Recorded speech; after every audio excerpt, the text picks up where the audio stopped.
Thou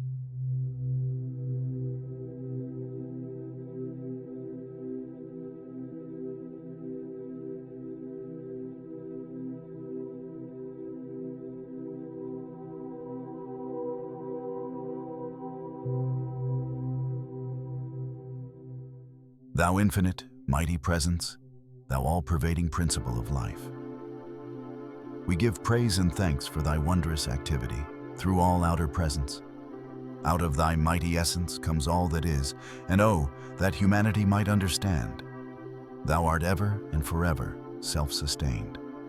Thou mighty, active principle of life, surge forth in the outer activity of mankind and manifest thy supreme justice now in all places. Mighty presence of light, God in action. Govern the minds of mankind, holding them to truth and justice, and see that thy messengers are placed in all official positions. Let naught of the outer interfere, that none of humanity may accept any thought of deception.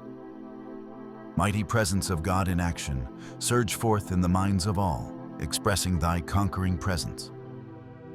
I bring you greetings from the perfected ones, who are watching closely over and ministering to all. Life, in all its activities everywhere manifest, is God in action, and it is only through lack of the understanding of applied thought and feeling that mankind is constantly interrupting the pure flow of that perfect essence of life, which would, without interference, naturally express its perfection everywhere. The natural tendency of life is love, peace, beauty, harmony, and opulence. For life cares not who uses it, but is constantly surging to pour more of its perfection into manifestation, always with that lifting process which is ever inherent within itself. I am is the activity of that life. How strange it is that students with sincere interest do not seem to get the true meaning of those two words. When you say and feel, I am, you release the spring of eternal, everlasting life to flow on its way unmolested. In other words, you open wide the door to its natural flow. When you say, I am not, you shut the door in the face of this mighty energy. I am is the full activity of God. Having placed before you so often the truth of God in action, I wish you to understand its first expression in individualization. The first expression of every individual, everywhere in the universe, either in spoken word, silent thought, or feeling, is I am, recognizing its own conquering divinity. The student, endeavoring to understand and apply these mighty yet simple laws, must stand guard more strictly over his thought and expression, in word or otherwise, for every time you say, I am not, I cannot, I have not, you are, whether knowingly or unknowingly, throttling that great presence within you. This is just as tangible as if you placed your hands about the throat of an outer form. Only with the outer form, your thought governing the hand, you can release it at any time. But when you make a declaration using the words, I am not, you set in motion mighty, limitless energy that continues to act, unless it is recalled and the imperfection consumed and transmuted. This shows you the enormous power you have to qualify this mighty energy of God. And I tell you, beloved students, dynamite is less dangerous, for that would but liberate you from the body, while these thoughts sent forth ignorantly and ungoverned bind you upon the wheel of re-embodiment indefinitely. Thus you can see how important it is for you to know what you are doing when you thoughtlessly use wrong expressions, because you are using the most divine principle of activity in the universe. I am. Do not misunderstand me.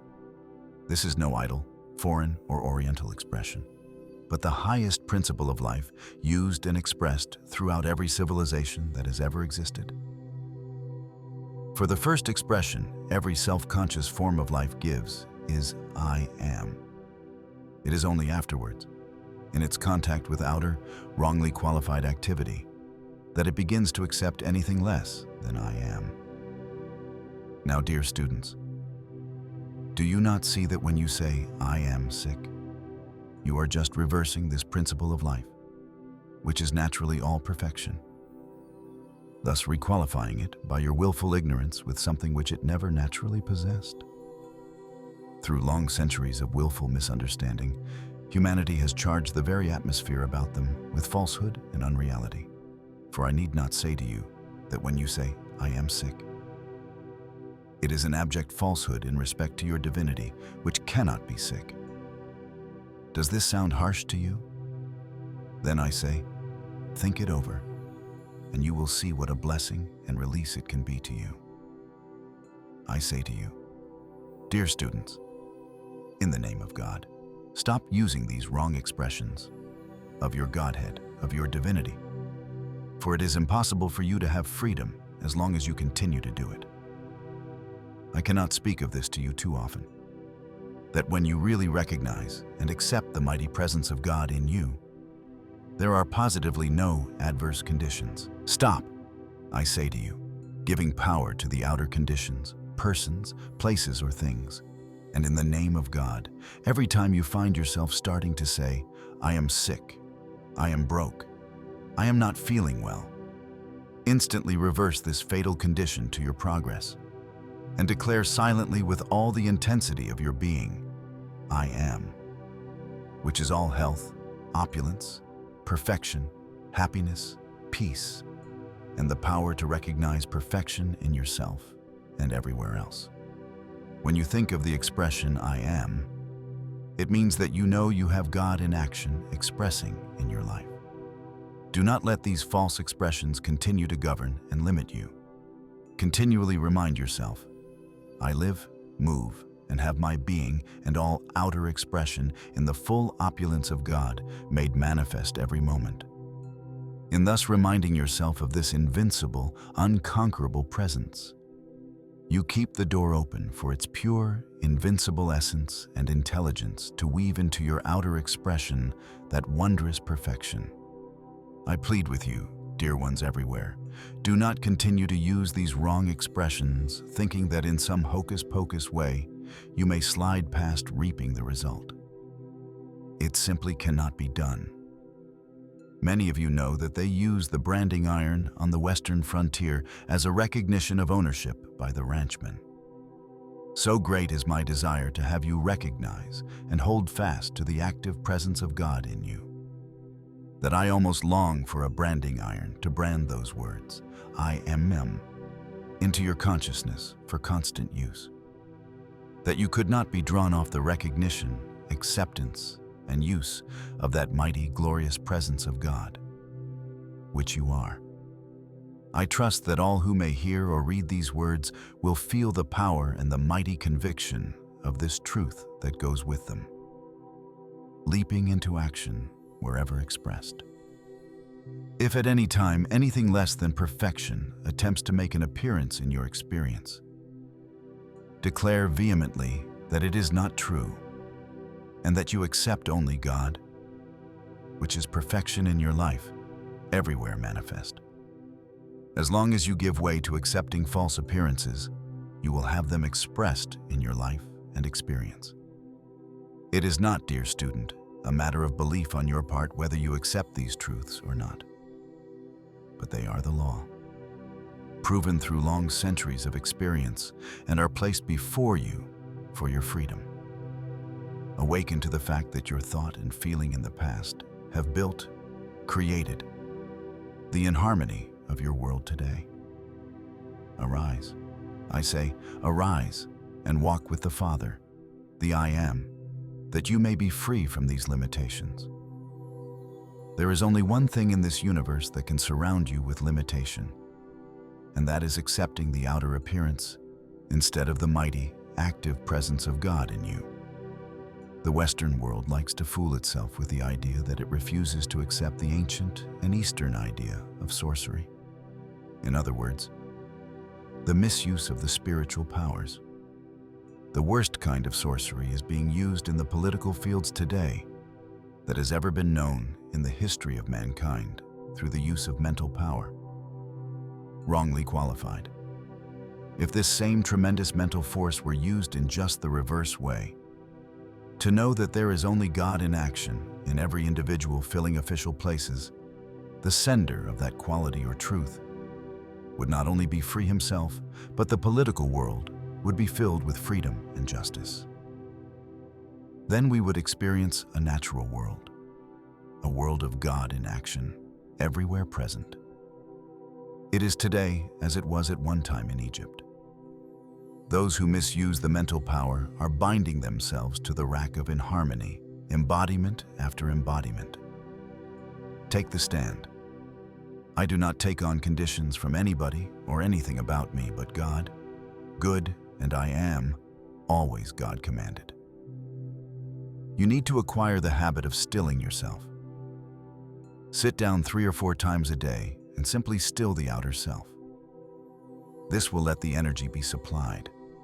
Learn to command and control the energy in your body. If you want the energy still, be still. If you want the energy active, be active. You must stand up, face a thing, and rise above it. There is no other way.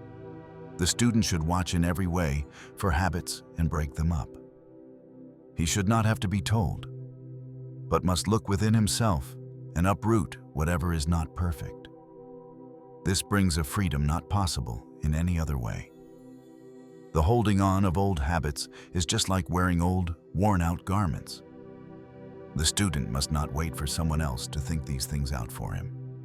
He must do it himself. It is not possible for anyone to do it but himself. In this work and under this radiation, everything that is latent in the individual is being brought forth to be consumed. It is perfectly ridiculous to keep recalling things which have not worked out. If you have built your limitations for centuries and can, by this attention and self-effort, free yourself in a few years, isn't it worth it? Is it not marvelous? A humorous sense of getting away from a thing is sometimes the quickest and most powerful way of doing it. For a buoyant, joyous feeling releases the energy that many times enables a very wonderful manifestation to take place.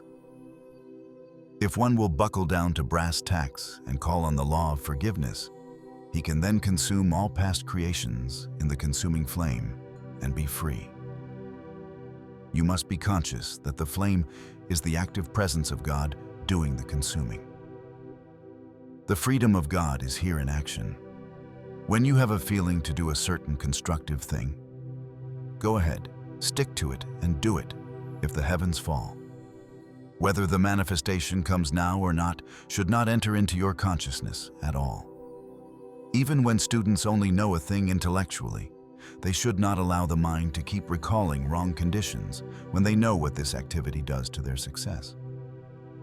It is unbelievable that people will not conquer this enemy in their consciousness. No student can ever gain the victory until he stops turning back to the old, negative conditions he is trying to get rid of. The whole work of a teacher is to get some means and explanation over to the student of the activity of acceptance. What the mind accepts is that which the individual agrees with through his attention, by letting the two become one. When the mind accepts and agrees with a thing or condition, the individual decrees it into his world. Whatever you let the attention rest upon, you are agreeing with and accepting, because through the attention you have, let the mind become one with it.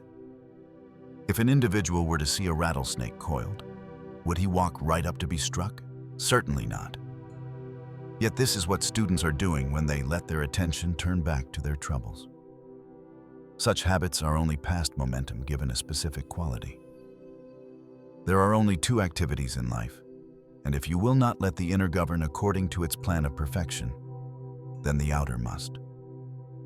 When a constructive picture is flashed to your mind, it is a reality. When you recall it as a mental picture and hold it again, it calls forth the reality. One can become so aware of his own God presence that at any time he can see and feel its radiance pouring out to him. For things it does not want, the outer has all the confidence in the world. It is up to the student to compel it to have the same confidence for the perfection of God that it has for the imperfection of the senses. The student must always rely on himself. He must always think, what can I do to intensify this activity from the hints given? Mighty perfected ones, as we receive thy magic circle of protection, as we receive and are enfolded in thy mighty opulent presence, O Master within, we accept fully that opulence made manifest in our outer experience and use. We give praise and thanks for thy wisdom in its use. We give praise and thanks that we have the full strength to accept only thy mighty active presence at all times, and to refuse acceptance to anything unlike thee.